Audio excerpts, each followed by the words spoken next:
അന്ന് ദേവികയുടെ ഡ്രൈവർ ദേവികയെ അപായപ്പെടുത്താൻ ശ്രമിച്ച ദിവസം ഗിരി പറഞ്ഞതാ, നമുക്കറിയാവുന്ന ഒരാള് തന്നെ ദേവികയ്ക്ക് ഡ്രൈവറായിട്ട് വരണമെന്ന്. ദാ ഗിരി പറഞ്ഞതുപോലെ ഒരാളെ തന്നെ കിട്ടി. ഇനി മറ്റൊന്നും പേടിക്കാതെ ഏത് പാതിരാത്രിയിലും ദേവികയ്ക്ക് ഏത് മീറ്റിംഗിലും പങ്കെടുക്കാം, അല്ലേ? അല്ലാതെ ചന്ദ്രമതി മേഡം മുരളിയോട് പറഞ്ഞ് അവൻ ചന്ദ്രോത്ത് വന്ന് ചോദിക്കായിരുന്നു ജോലി.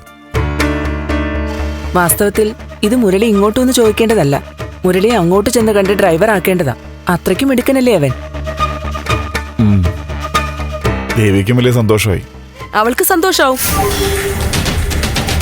അതിന്റെ കാരണം എന്താന്ന് ഞാൻ പറയട്ടെ. എന്താ? അവൾക്കിനി ഞെളിഞ്ഞു പറയാലോ, എന്റെ ചെലവില ഭാർഗവി ആന്റിയുടെ കുടുംബം കഴിഞ്ഞു പോകുന്നേന്ന്. ഇനി ഗൗരിയും ഭാർഗവി ആന്റിയും മുരളിയും ഒക്കെ അവളെ വലിയ മാഡമായിട്ട് കാണും. 1-ാം തീയതി ആകുമ്പോ അവളുടെ ഔദാര്യം പോലെ ശമ്പളവും കൊടുക്കും. അങ്ങനെ അവൾക്ക് കുടുംബത്തിനകത്തൊരു സ്ഥാനം കിട്ടും.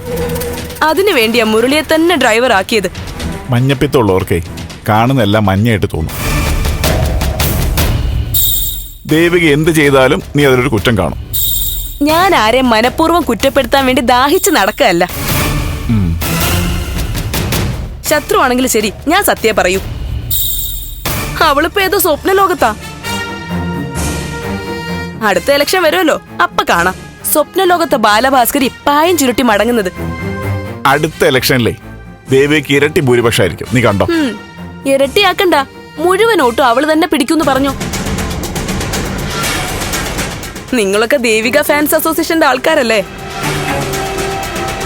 അവള് നടത്തുന്നതെല്ലാം പക്കാ PR വർക്കാ. കാശ് കൊടുത്ത് ഇമേജ് ഉണ്ടാക്ക. ദേവിക അമ്പലത്തിൽ പോയ അത് വാർത്ത. തിരക്കിനിടയിൽ MLA ദൈവത്തിനെ മറന്നില്ലാന്ന്. കഴിഞ്ഞ ദിവസം വഴിയിൽ നടന്നുപോയ പ്രായമായ സ്ത്രീയെ അവള് കാറ് കയറ്റി ആ സ്ത്രീയുടെ സ്ഥലത്ത് കൊണ്ടുപോയി ഇറക്കുന്നൊരു വാർത്ത ഉണ്ടായിരുന്നില്ലേ? എന്തുകൊണ്ട് അവളത് ചെയ്തേ? ദേവിക്ക് നന്മ ഉള്ളതുകൊണ്ട്. അയ്യോ, നന്മ ഗാന്ധിജിയുടെ അടുത്ത ആളല്ലേ?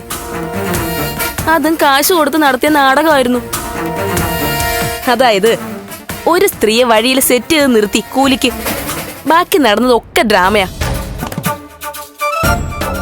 മുരളിയെ ജോലിക്കാരനാക്കിയതും ഡ്രാമയാ. ചങ്കെടുത്ത് കാണിച്ചാലും ചിലർ ചെമ്പരത്തി പൂവെന്നേ പറയൂ. ചിലർ ചെമ്പരത്തി പൂ കണ്ടാലും അയ്യോ എന്റെ ചങ്കേന്ന് പറയും. അതെ, നിന്നോട് തർക്കിക്കാൻ ഞാൻ ഇല്ല രജനി. നിനക്ക് അസൂയ. പിന്നെ അസൂയപ്പെടാനുള്ള ഭൂലോക റാണിയല്ലേ? ഒരു ഡൂക്കിലി MLA എങ്ങനെയോ ജയിച്ചു. അല്പന ഐശ്വര്യം വരുമ്പോ അർദ്ധരാത്രിയിലും കൊട പിടിക്കുമല്ലോ.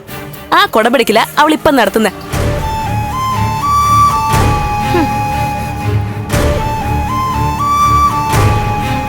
അമ്മേ, നല്ല തല്ലുകൊള്ളിത്തരം പറയുന്ന ഭാര്യയെ വല്ലപ്പോഴൊക്കെ തല്ല അല്ലേ? രജനിയുടെ വാക്കുകൾ ഇത്തിരി കടന്നു പോകുന്നു. അതിന് നീ അവളെ തല്ലിയൊന്നും വേണ്ട. തല്ലാനൊന്നും പാടില്ല ഭാര്യയെ.